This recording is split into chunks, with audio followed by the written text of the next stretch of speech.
The Crucible has been the single most impactful experience of my adult life. And when I say that, it was a great weekend, but the impact, sort of the tentacles that went out of healing, it continues to have dividends in my adult life. I've had really great moments and really amazing opportunities, but from an experience that has changed my life, this was the single most impactful weekend, was going to the Crucible for me. Welcome to the Crucible Project Podcast. The Crucible Project is a nonprofit organization committed to creating a world of men and women who live with integrity, grace, and courage, helping them to fulfill their God-given purpose. This podcast will discuss important and sometimes difficult topics while delivering practical life applications with men and women who are currently practicing this work. We are igniting Christ-like change in men and women through experiences of radical honesty and grace.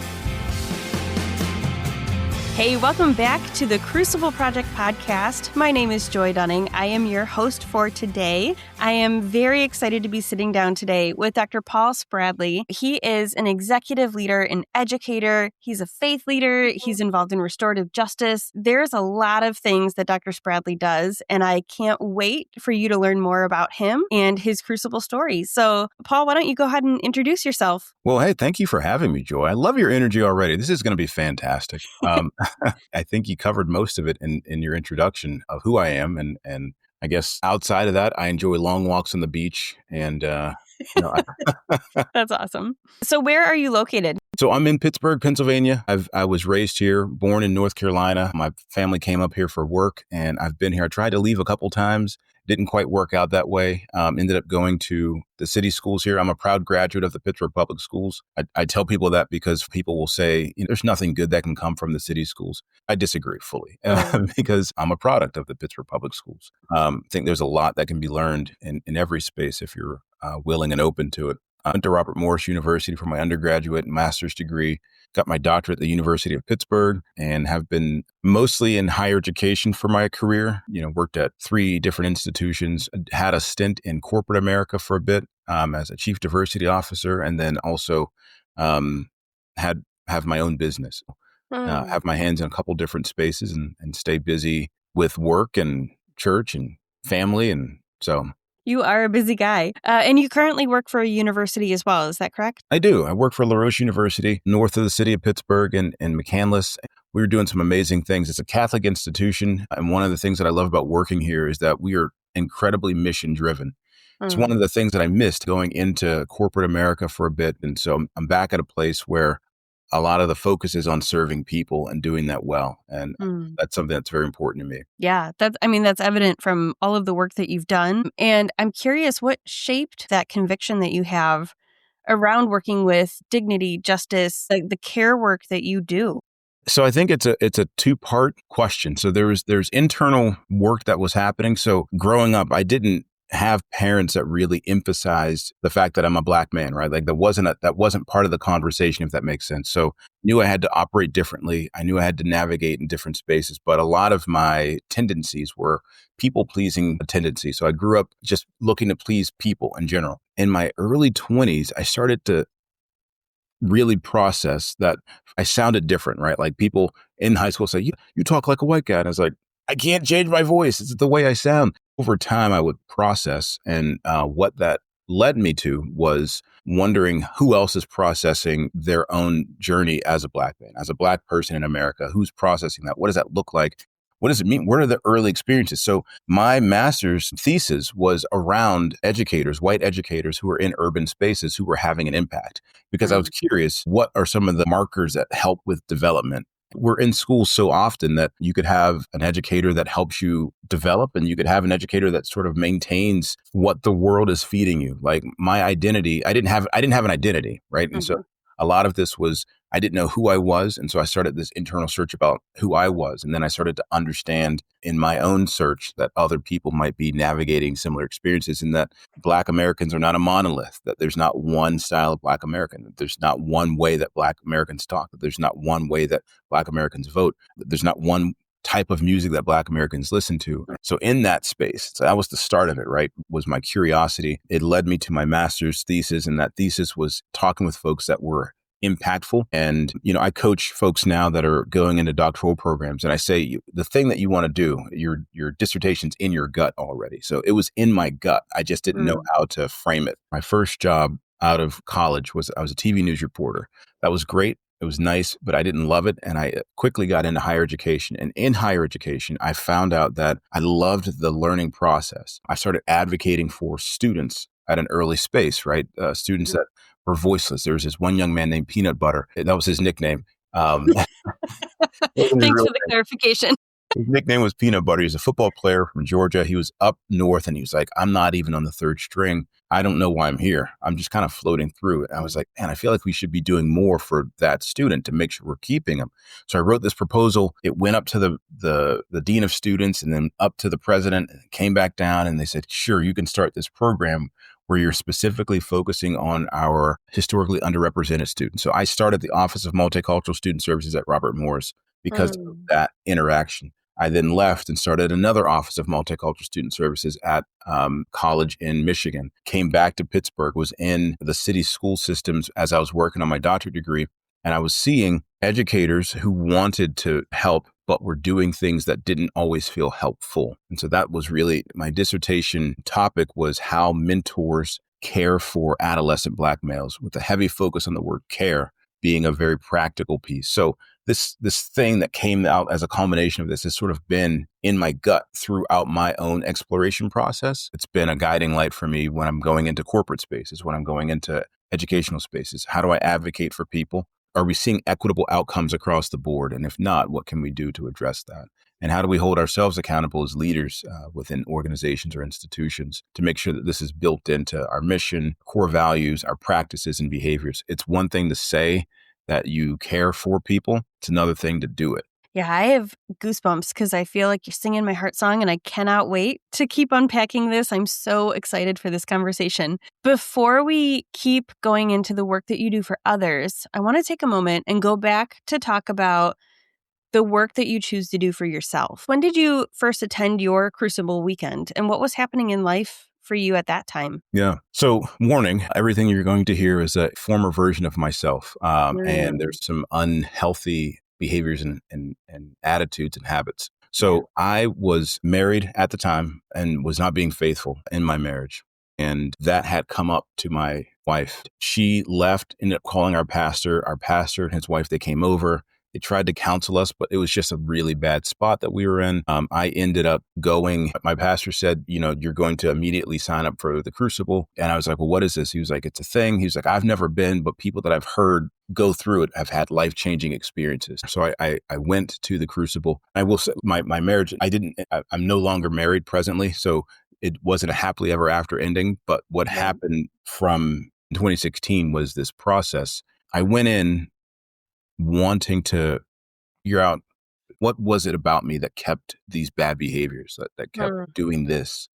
And so I remember they asked that as the question, but that isn't what came up for me in the Crucible. What came up for me was wanting to be seen by my mother when I was a kid. I was like, where did this come from? And how does this play? It was eye-opening for multiple reasons. Number one, I was going to counseling prior to 2016, but it was, for me, I understood it as a game that I knew how to play well. I could go in and figure out what were the words that the counselor was looking to hear. I'm a people pleaser, right? So I know how to get to that goal. And so 2013, 2014, 2015, I'm in counseling and some of it was sticking and hitting, but really I wasn't in a headspace and it wasn't hit.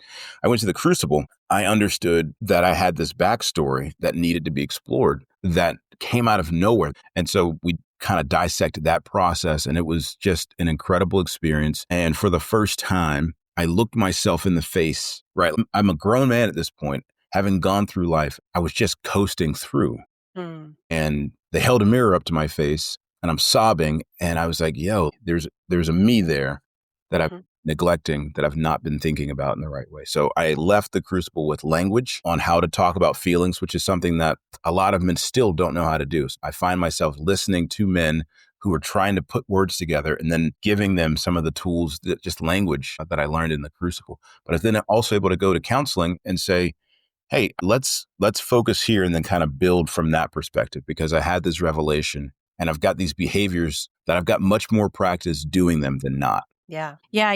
There's a couple things there. First, I hear people say, oh, is all you do blame your mom and dad for all your problems?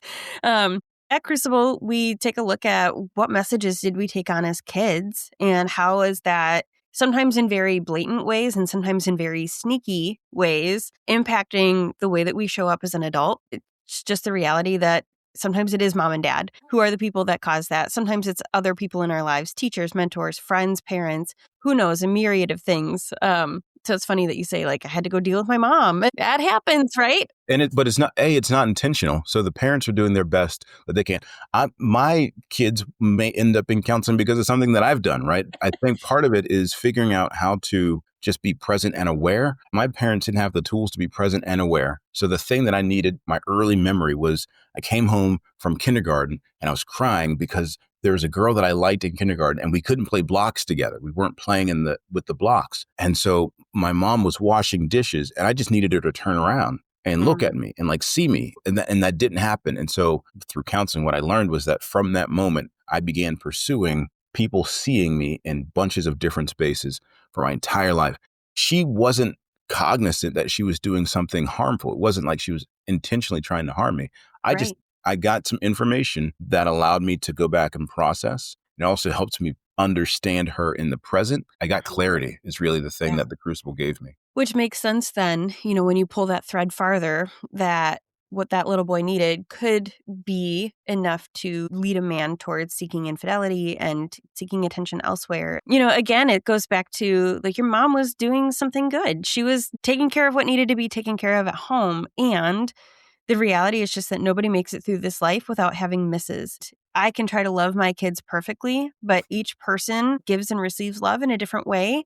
And I'm going to miss. I'm going to do something that is going to leave my kids with an impact. And the best way that I can care for them as a parent is to support them as they work through what they need instead of saying, well, I did the best I could, getting defensive. That doesn't serve anybody. The other thing you said, I was just recently talking to a counselor friend who is involved in Crucible heavily, and she pointed out, I will wholeheartedly recommend all of my clients to go to Crucible. It's not a competition for me of taking away my business because you're not going to fix everything in a weekend. But the 48 hours that you can spend at Crucible and then come back to my office is such a game changer for helping clients actually get unstuck. Yep. Because I just can't give you 48 hours in my office. That's not, nobody would want that anyways. But what you get out of a weekend is so different than what you get in the 1 or 2 years, like you said, of counseling that you did leading up to it. So I hear you say it wasn't necessarily a happy ending for your marriage. But what happened after the retreat? What did you get for yourself that you maybe even still carry and impacts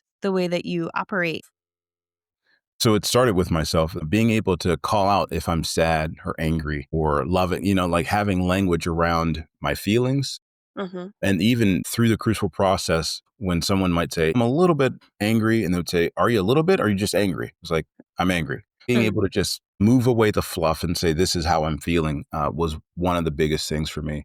But I would say some other things, though, that were huge were, and I guess I'm kind of processing this in real time.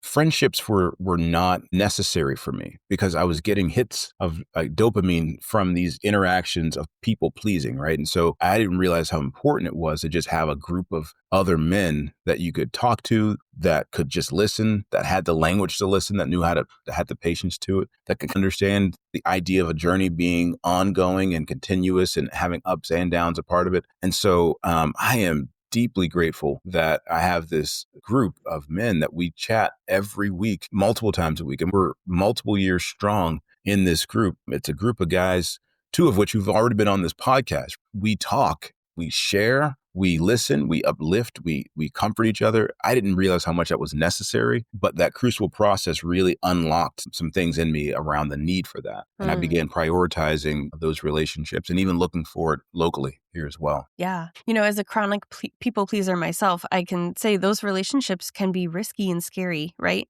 It's easy to please acquaintances. And when you get into a relationship, a friendship, something that you actually continue to build on, it gets scarier and harder to continually people please because they start to see your skeletons in the closet. It's so much more exposure. And that's really cool to hear that you got not only all of these good things for yourself, but then friendships that you pour into and you guys pour into one another. Man, what a gift. Yeah. And to your point, I also have experienced this level of freedom, right? Like I don't have to control the narrative. I understand myself as a flawed human, and I understand everybody is flawed humans. And so that has also helped in my work with justice and inclusion, being able to see people not at their worst, but understand that they're on a continuum and they may have multiple moments of sort of this similar worst behavior, right? That doesn't mean that we discard them or throw them away, because I could have been discarded and thrown away, right? It's helped my faith space, just knowing that Jesus loves me even when I'm covered in filth, right? He was pursuing me when I was dirty, and that's not a deal breaker for him. I think all of the weekend changes a lot. I think it could change a lot for you from a relationship perspective, relationship that you have with people, and I think it could change a lot from a like a motivation perspective. What does the next right step mean for me? Because that's how the weekend is built. What's the next step that you need? What's the next step? All right, we've given you some information. Now, what's the next step? And it's a beautiful process. Yeah, it's not the end of the journey, but it's a roadmap that helps you figure out where to go and people around you to keep going. Absolutely. The Crucible has been the single most impactful experience of my adult life. And when I say that, it was a great weekend, but the impact, sort of the tentacles that went out of healing, it continues to have dividends in my adult life. I've had really great moments and really amazing opportunities, but from an experience that has changed my life, this was the single most impactful weekend, was going to the Crucible for me. Yeah. So you've led change in universities, like you were telling us about. You've been in corporations and nonprofits. Where do you most often see leaders, and especially men, struggle internally, even when they're highly capable? What a great question. So I see men struggling internally in professional spaces as it relates to their value, their worth. Am I good enough? And how to navigate that. So I think there's two struggles. One is internal, like, am I enough? And I really see that more with men of color. But one that I see with men across all races is, do I have the skill sets to communicate? Sure, we can do a task, but if there's an emotional piece of that, or if there's other components to doing things that are just the nuts and bolts of having step one, step two, a lot of times men struggle because we don't have emotional capacity. We're constipated emotionally a lot of times and don't have the skill sets to be able to help navigate a situation that has intersections in the workplace, right? I've been tasked to lead, but part of that leadership means I have to listen to my team, and I've never honed my listening skills. I've not learned to figure out what are the good questions. I've not thought about our work as it impacts the community. I think men struggle from a capacity perspective because we will try to muscle things a lot of times in professional spaces when sometimes that's not what's needed, right? A lot of times we need to be able to have the sense of balance where at some point we might muscle, right? Because that's what worked for us. But how do we also offer care as a form of leadership? And men struggle in that space. Especially in your work in justice and inclusion. I know that there's a lot of focus that you do on policy and training. Where have you seen the work stall because the inner life wasn't addressed? I think the inner life is what Dr. King talks about when he was talking about doing the work. He's talking about the inner work that has to happen. So when he says that the greatest issue is not the KKK, but it's the quiet person that's sitting on the sideline, that's your work. There's a reason that you're quiet. There's a reason that you're not standing up. There's a reason that you're permitting this to continue to happen, or that you're not questioning these things. And that work is hard because some of that work is going to involve you saying, I haven't been making good decisions. I've got to look myself in the mirror and say, I have not been doing this thing. It is so much more easy and much more comfortable to pretend it doesn't exist and to be hands-off. So people will take a hands-off approach to equity and inclusion, and they will say things like, I don't see color, which is a hands-off approach, instead of saying, I absolutely see color. And I understand that because of your color, you are treated differently in this country than I am. Right. It's easier for me to just deny that I see color. It's easier for me to deny that there's anything going on. It's easier for me to say, well, what about black on black crime, right? It's easier for me to deflect, to diminish, to deflate. It's easier for me to do those things than the look in the mirror. So I think the inner work, every single training that I will do will always have internal reflection space. I ask a question and I have them write that out. And I say, you're not going to share this thing with anybody. This piece is just for you because I need you to start that internal work. Every single training that I do has some sort of pair and share because I want to teach agency around what does it mean for you to use my voice in a situation. And sometimes what I do to make that easier is I'm very vulnerable in training spaces, right? So I'll talk about a time when I made fun of a homeless person to get a laugh with my buddies when I was 18. And I said, take that example. Now talk about it. What did I do wrong? Why did I do that? Really, this same thing could have happened for them, but now they have a place to point. So it's easier for them to go into this conversation of doing internal work because, well, it's not about me. He did a horrible thing. So let's talk about him. But really, also, as I think about it, I mean, I've done that before too. One of the things that I do in trainings is I'll pose something and then sit in silence. I love silent moments because it gives people the opportunity to think, where have you been complicit in this? What have you done to stop this? And I just sit. And if we're sitting in silence for 6 or 7 seconds and I just ask a simple question, that's similar to journaling. It's all internal work. Every single leader in the civil rights movement, there was an external message around what we're trying to do, but the work was always internal. Yeah. Ignorance is not an excuse. Right.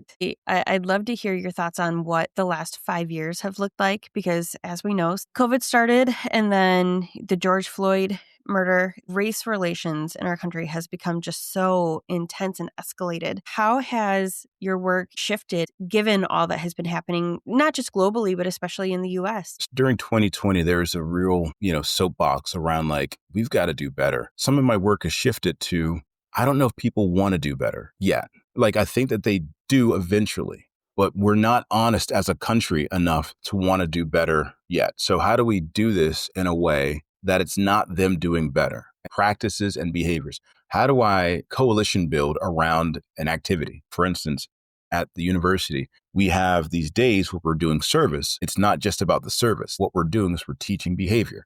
Because if we can teach behavior, if we could teach a group of 20, and then next time we teach a group of 30, and then next time we teach a group of 40, how to look a homeless person in the eye and see them as a human, we're teaching behavior. And it doesn't happen over time. And it won't happen by me saying, why aren't you all looking homeless people in the eye? By calling it out, right? Because that hasn't worked before. So in order for us to move into a space for it to work, I think we have to start moving into behaviors.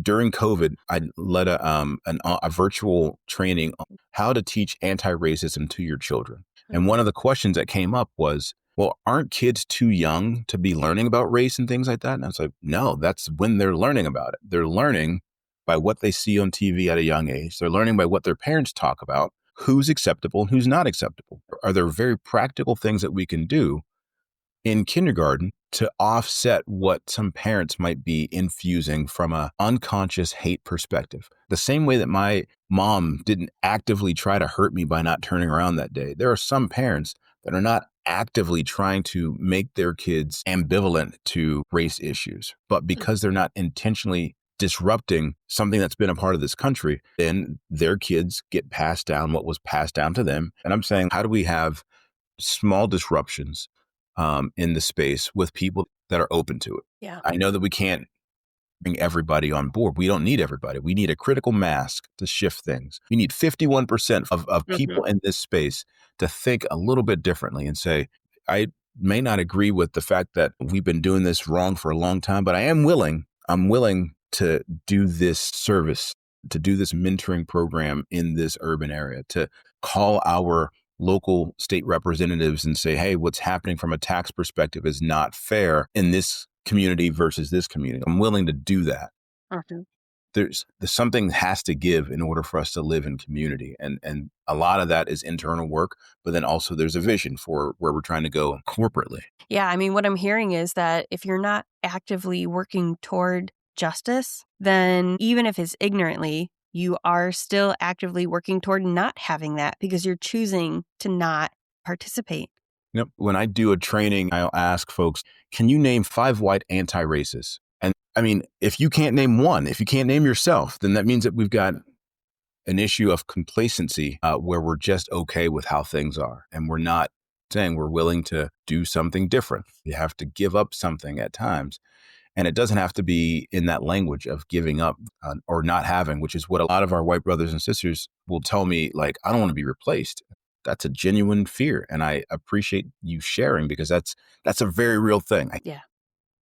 I did an analogy once at a training where I stood up on a round table and I said, this gentleman right here just said that he's worried that there's not enough space, that people of color will take over. And so imagine if he were on this table, right? And I'm saying, we're not coming to take over your space on the table. I'm just trying to get on the table with you. And then you look around and you see that there's actually 40 other tables in this room.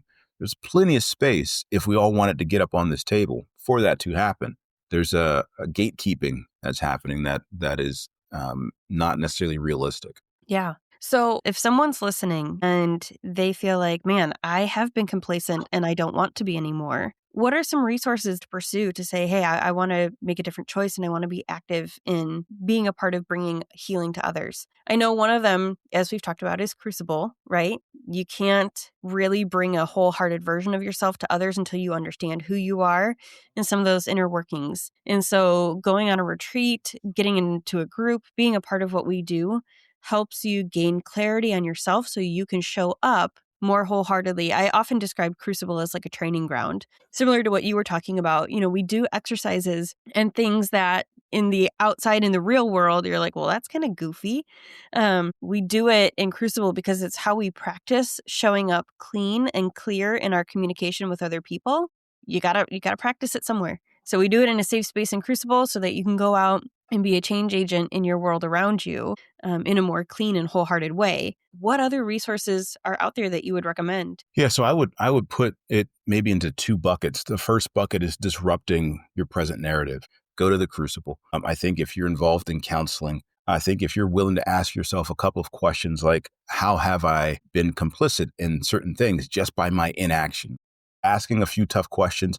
And if you don't know where those questions are coming from, sort of in the same bucket is education, right? Every state has a human relations commission that will offer training for free that you can go to. But a lot of times your workplace will offer training. There's people in the Crucible like myself that offer trainings, virtual or in person. So you could experience a disruption just by hearing something new. So if I'm always listening to CNN News and I have never heard anything from Fox News, I need to have a disruption where I'm hearing a different side of things. If I'm only ever listening to Fox News, then I need a disruption where I'm hearing a different side of things. And sometimes a session or training is a safe place to do that. You can disagree in your head. You can have a fiery conversation, or you could be like, that point makes sense, but you've got to do something to disrupt. That's sort of the first bucket. I would also say in this first bucket, it doesn't have to be a training or webinar. You might be into podcast. I have a top 10 list of podcasts that I was giving people. I had a top 10 list of TED Talks. It might be reading things like books. So figure out what your medium is, but you've got to disrupt over here. Then the second bucket, I'm going to use the word that you used earlier, is practice. So what does it mean for me to take a baby step in this space? That baby step might be diverting my money from this institution that outwardly opposes Black people and people of color and just putting that money here, getting the same thing, just in this other space. That practice might be saying, I'm going to, if you're in the Crucible community, I'm going to staff an urban weekend and I'm going to be quiet and listen, because some of my behaviors are I like to take charge when I'm in all spaces. And I've not yet just sat and listened and just been an observer as a part of the community, just a helper, right? Another practical step might be, and this is a thing I used to enjoy doing early in my career. I would go to different churches just because I wanted to understand, like, what's the culture in that church. I'm not going to say they do that so wrong. That's crazy how they do that. But so what do those practices look like? In the practice space, you're not asking your Black friend to educate you, right? You're doing that yourself in the first bucket. You're not doing this in a way that's keeping your hands off. It's very hands-on. I'm going to go do service in this community, things like that. Yeah, we did an adoption class once, and everybody got cups with different colored beads that represented different races typically. And it was like, think about your immediate family and put one bead into your cup for each color of the person in your immediate family. Okay, now go extended family. Now think about your pastor, your friends at church. Now put a bead in for your hairdresser, put a bead in for the mechanic place that you go, especially when you're bringing a child from another culture into your home. Take a look at what you unintentionally are building. And that was so eye-opening for my husband and myself. Wow, we got a lot of white beads in this thing. Yeah. And, at the time we lived in Chicago suburbs. We lived in a pretty big, diverse area. There was no reason why our cup needed to be filled with all white beads, but it was just comfort and complacency. Well, if I could just maybe add one last, it's not a bucket, but it's just a way of thinking. As your bucket one is sort of disruption, bucket two is practice. I think there's this element of grace that you have to give yourself. Mm-hmm. There's a lot of pressure to be a good person, and that is societal. That's a pressure that society puts on individuals that we feel. You hear people say all the time, nobody's perfect. You don't need to say that. We know that nobody's perfect, but I feel I need to say it because I'm getting ready to clarify that I make mistakes. Mm-hmm. You don't need to say that. Just know that you are human and you're going to mess up, and you're probably going to mess up in this space, and that's okay, because it's not about you messing up. It's about the fact that you're continuing. And I think from that perspective, that grace is the same grace that we receive, right? God knows that we're not perfect. That's a silly thing to even say out loud because we're not even close. We have bad thoughts when we wake up. We're driving to work and so we're not even close. We don't need to be perfect. We need to be present. We need to say, hey, God, I'm here. I'm going to abide by your guidance today and take this next step. And that step is loving God and loving people. So what's my next step in loving people today? Man, I messed up. I said something I really shouldn't have. Ask for forgiveness of that person. Apologize, like an actual apology. And when I say an actual apology, I know that you might have taken it this way. I didn't mean it that way. That's not an apology. I'm sorry for this thing that hurt you. Yeah. And then move on. Keep moving. Yeah. Well, as we come to a close, I know that you've mentioned that you staff with our urban community. We didn't dive into that a lot, but I'm curious whether it's thinking about our urban community or about your work with Crucible as a whole. When you imagine men stepping more fully into wholeness, what kind of impact does that have on justice, peace, and community? Frederick Douglass has a quote. It's easier to build strong children than to repair broken men. And the Crucible, at the end of that experience, I'm seeing grown men hug each other with a sense of relief and freedom. Like, hey, I've gotten something that I wish other people have. Those men go back home. The weekend that I went on, there's this giant of a man who was very resistant to the process, went through the process and was just hugging guys. And he said, I'm so grateful for what I'm going to be for my wife when I get home. And I hear that over and over again because these men who are broken are now finding a sense of peace and healing, and they will impact their community through that peace and that healing space. It's beautiful to see it happen. And I think the Crucible is one of the most fantastic ways to get there. It's an incredible journey. It's not the end all be all, but to start a person's journey towards discovery and healing and peace and then leadership within their communities after that, no better option than the Crucible experience. Yeah.